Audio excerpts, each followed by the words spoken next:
ValveTime.net. Hi, and welcome to the ValveTime news for April 26th, 2016. After avoiding releasing an empty video last week, we're back to recap all the latest talking points regarding Valve and the community.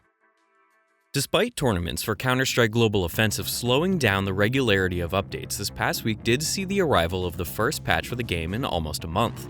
The light update mainly focused on swapping a pair of maps from the Active Duty map group, with the recently redesigned Nuke taking the place of Inferno, which has itself been moved to the Reserves group. While this means Nuke can now be played in competitive matchmaking and professional tournaments, it also means the same can no longer be true of Inferno, which instead can only be played in casual modes. There is a silver lining for all you fans of Inferno and its chickens, however, as the last two maps to undergo the same fate, Train and Nuke, were later re-released with all new visuals, a more modern layout, and numerous other improvements. While obviously just a rumor at this point, there is far too much evidence to suggest this will be the case. The evidence includes the fact Inferno, like Train and Nuke, features visuals and layouts largely unchanged from its Counter-Strike source partner, making it look extremely out of place when compared to the rest of the modern CSGO maps. Don't get too excited or frustrated about an Inferno remake just yet, however, as it will likely be another 10 to 12 months before Valve finally get around to re-releasing the map in its transformed state. The rest of this week's patch for CSGO focused on adding a main menu UI option for opting into upcoming betas, a change which also revealed Valve's plan to potentially restrict competitive matchmaking to Prime accounts. That is to say, those linked to phones through the mobile authenticator.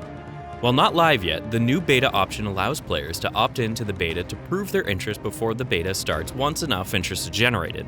This move, while not concrete yet, is clearly a response by Valve to try and limit the number of Smurf accounts and hackers from what should be Counter-Strike's most hardcore, most enjoyable, and most balanced mode. We'll keep you posted about this hypothetical beta if or when we learn more. After several weeks of heated speculation over on Reddit, this past Monday finally saw Valve unveil 6.87, the latest balance patch for Dota 2. The patch, which Invoker haters have been looking forward to for the better part of 6 months, introduces a massive number of map changes, hero rebalances, and even 7 new items and an all-new scan ability.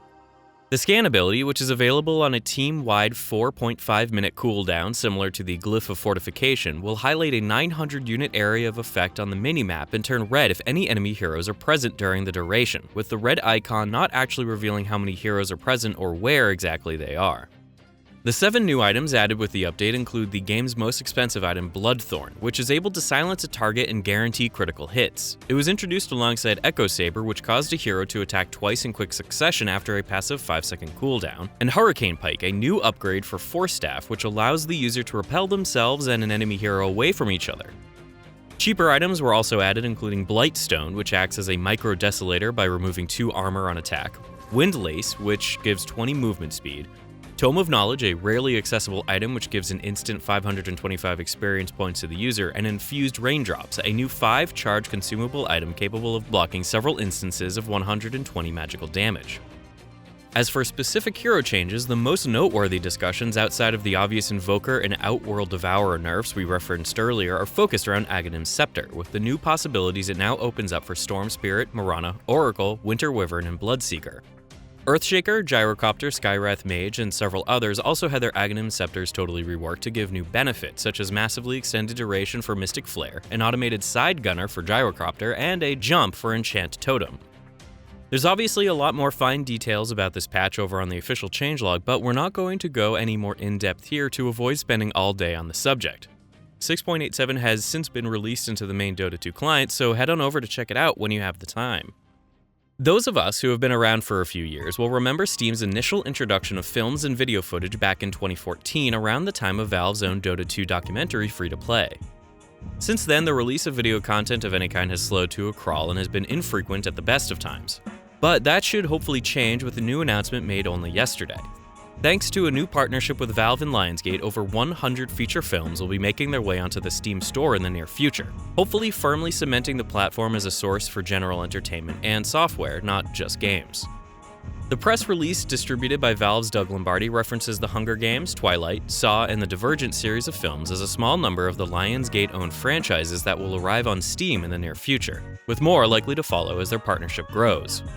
While there isn't really a whole lot more to say right now, we hope more traditional content creators and film publishers will follow Lionsgate's example and help to expand Steam's ever-growing library of content. It's been a good while since we last saw new currencies added to the Steam store. The next best thing should be arriving any day now. Thanks to a post made to the Steamworks development community group, we now know that Bitcoins will soon make their way onto Steam, although not in the same way as standard international currencies. A partnership between Valve and a third party will allow Steam to soon be able to process Bitcoins as a payment method. At an undisclosed time in the future, Steam will automatically use this third payment process to dynamically convert standard listed prices into Bitcoins at checkout, with the processor then paying Valve back in the traditional currency, allowing them to never receive or trade Bitcoin directly, the way you should do it. There is no indication in the post about when this functionality will arrive, but we think the actual number of people it will affect is so minor across the breadth of Steam that it likely won't change the day-to-day lives of, well, all of us watching.